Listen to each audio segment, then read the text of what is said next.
Good morning, students. Welcome to our YouTube channel, Hatron Skill Center near Fountain Chowk, Yamunanagar.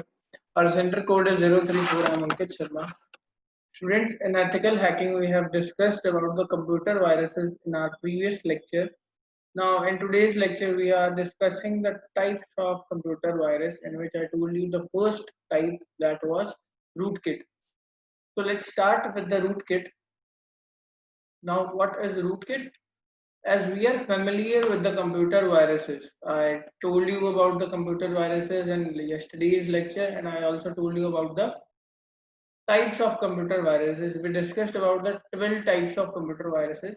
Yeah, 12 types of computer viruses. So, how their codes internally works. As we are familiar with the computer viruses, how their codes internally work, we will be going into the little depth about what botnets and rootkits are and how they work, what are their types and where hackers use the term.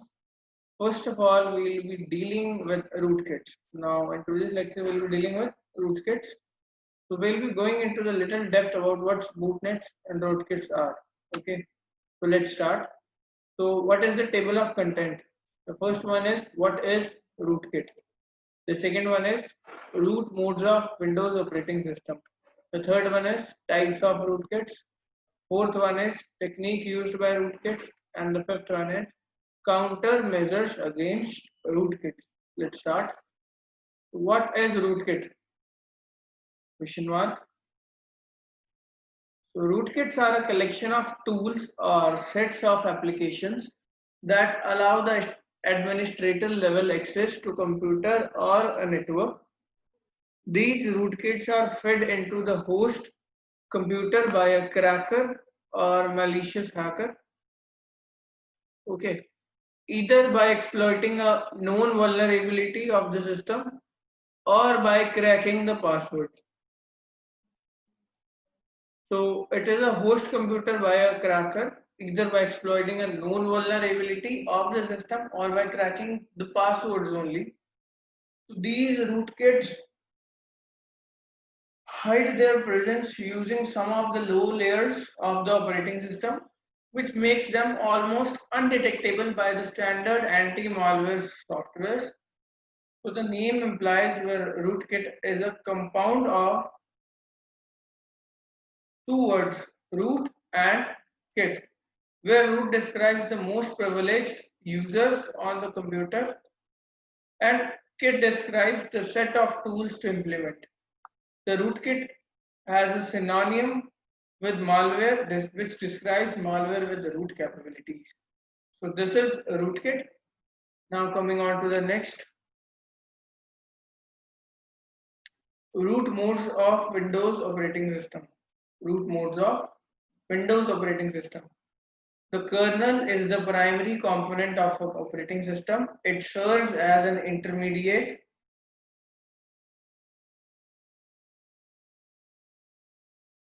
connector between the applications and the hardware. The Windows kernel has been designed with flexibility in mind. The Windows operating system kernel code runs in the highest privileged mode on the system, which is the kernel mode, as because all the softwares and programs don't require system resources and hardware manipulations. A lower privileged mode is also exists known as user mode where the application runs. Now coming on to the next types of rootkits. As in the Windows operating system, there are two modes of a code that can execute in the unrestricted kernel mode and the private restricted user mode. So rootkits can exist in both of these modes. Rootkits can be either legitimate or malicious. That is, they may get installed as a part of legitimate applications or through some trojans via some suspicious kind of emails attachments. So there are two types of Windows rootkits which are aptly called. The first one comes as user mode rootkits. These are those rootkits that functions in user mode or the low privilege level of the processor's ring. The effect of these types of rootkit limits on the user level only via an affected application. So if the rootkit wants to infect other applications, they need it to do the same work in every application's memory space. They operate mostly by hijacking or hooking function calls. There are two types of. The first one comes as user mode. The second one comes as kernel mode. So kernel mode rootkits operates on kernel mode or the highest privilege level. Means they are not on the user mode. They are only on the kernel modes or a higher privilege level. That is in the kernel space. It means you have been going through the operating system. You will be known about the user mode and kernel mode. There are many modes. The first one comes as kernel mode in operating system.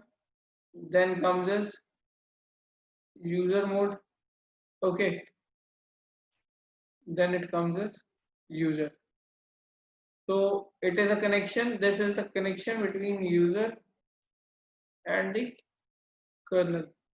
So this type of diagram we have seen in operating system. Okay. So let's kernel mode rootkits, which means its controlling capacity is strong over the hardware because it is the internal part of the hardware, so it has strong over the hardware and the operating system. So most kernel level rootkits take advantage of hooking executions, which then transmits to kernel modes and utilize loadable kernel module (LKM). Okay, loadable kernel module to enhance kernel functionalities because kernel is indirectly or directly the internal system of the computer. So it has subtypes also, the bootkits, which infects the startup programs and codes like MBR. MBR stands for Master Boot Record, and VBR stands for Volume Boot Records, and affect like boot sector viruses and creates malfunction at the time of booting. So these are the types of rootkits. Now the next one is technique used by rootkits. The first is rootkits use three different techniques that were coded in them. These are the first one, hooking. Hooking is the most common function of all rootkits, which involves hooking the application's execution flow. They redirected the normal flow of the execution and points to its code. It is internally done when the API calls the system function calls are intercepted. Next comes is DLL injection. It is a mechanism of loading a dynamic link library, DLL stands for dynamic link library, into a running process address space. In the case of malware and rootkits, the DLL injections attacks is a malicious one with a DLL file which exports malicious functions and patches or modifies the registry key. Since these malicious DLLs can be loaded easily, so it can be injected into process of user32 DLL.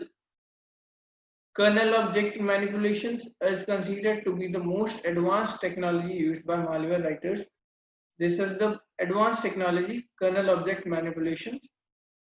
So this type of attack contains kernel structures modifications, bypassing the kernel object manager to avoid access checks. Most of the data structures of the kernel gets modified as the kernel is itself under the siege of the attack. Although this technique is advanced, most is complicated too.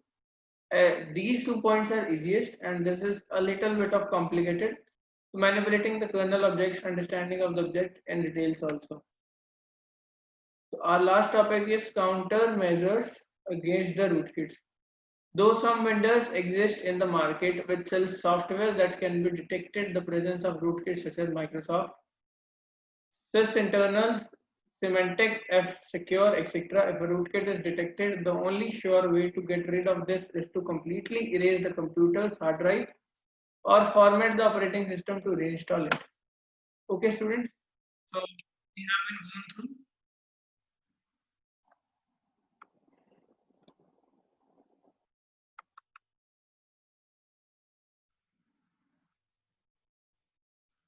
This was table of contents. We have been going through rootkits, then root modes of a Windows operating system, then types of rootkits, techniques used by rootkits and countermeasures against the rootkits.